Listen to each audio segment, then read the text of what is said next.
Naghain ng petisyon ang ilang mga taga-Homeowners Association na isang subdivision sa Caloocan laban sa Prime Water.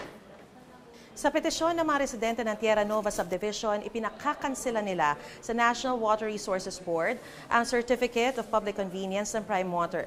Madalas daw kasing nawawala ng tubig doon. Kapag meron naman, hindi raw magandang kalidad, pero mataas pa rin ang sinisingil sa kanila.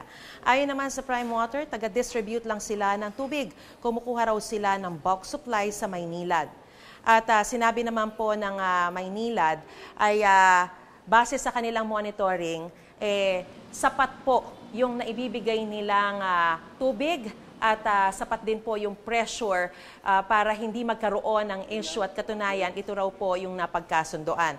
At ipinaliwanag pa ng Prime Water, kaya humihina ang paglabas ng tubig sa gripo ay dahil mataas ang demand tuwing peak hours. Susuriin daw muna ng NWRB ang sitwasyon sa subdivision bago magdesisyon sa petisyon.